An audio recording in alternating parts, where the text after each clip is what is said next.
It's time for TTN World Breaking News. Bomb threats in swing states disrupt a mostly smooth election day. A series of bomb threats across multiple battleground states and baseless claims of wrongdoing by former President Donald Trump disrupted an otherwise smooth election day that capped a tumultuous presidential campaign.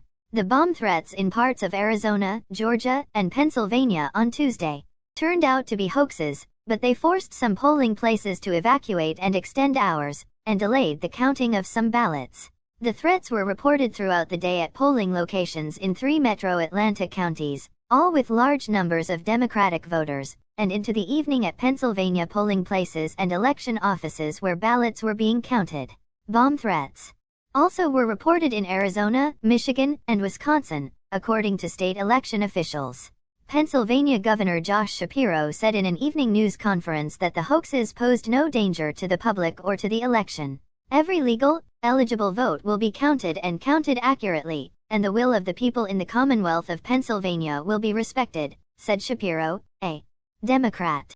Neither Shapiro nor Pennsylvania State Police gave details about who might be behind the hoaxes. In Georgia's Fulton County, which includes Atlanta, 32 of 177 polling places received bomb threats and 5 were briefly evacuated.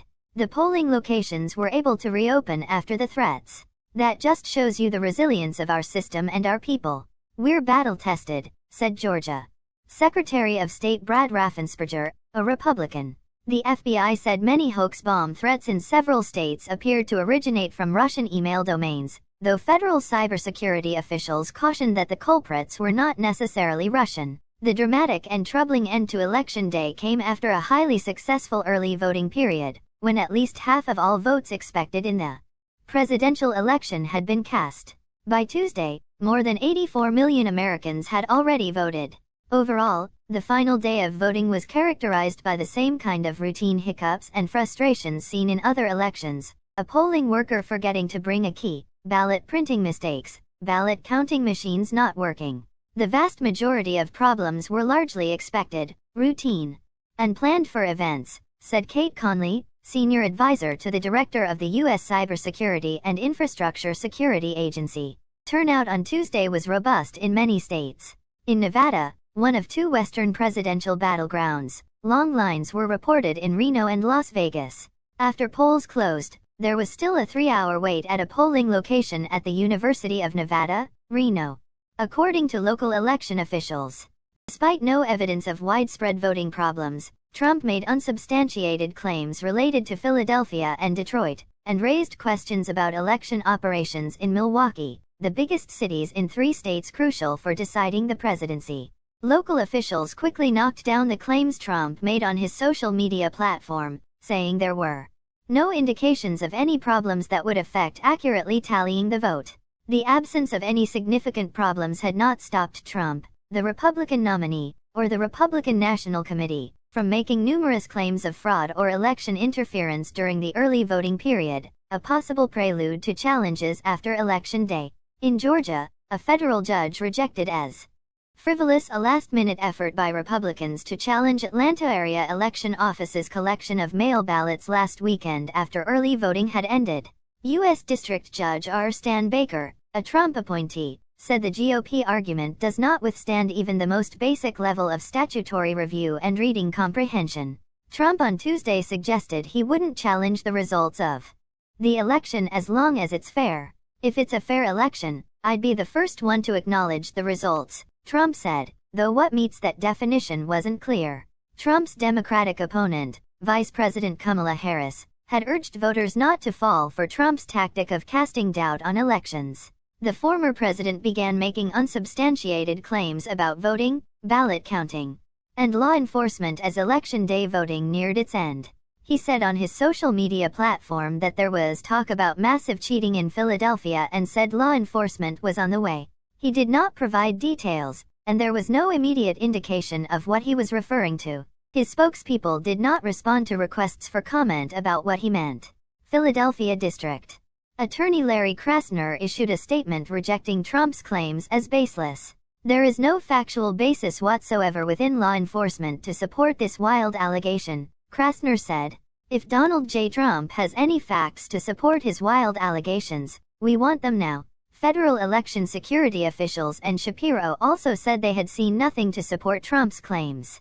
Officer Miguel Torres of the Philadelphia Police Department said he was unaware of any special law enforcement mobilization or any kind of incident that would require it. One of 3 Philadelphia Election Board members, Seth Bluestein, a Republican, said on social media that Trump's comment is yet another example of disinformation. During an evening news conference, he emphasized the security of the cities. Vote, there is no evidence whatsoever of massive cheating, he said. Police in Detroit were equally puzzled by another Trump post that said, Philadelphia and Detroit. Heavy law enforcement is there. Detroit police said there were no reported issues inside or outside of Huntington Place, the massive convention room where election workers counted ballots. Evening traffic outside the center was light with no protesters in sight.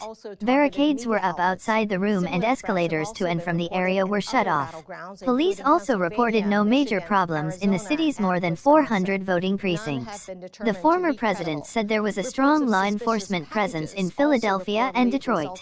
That was not true, Michigan Secretary of State Jocelyn Benson said during an evening news conference.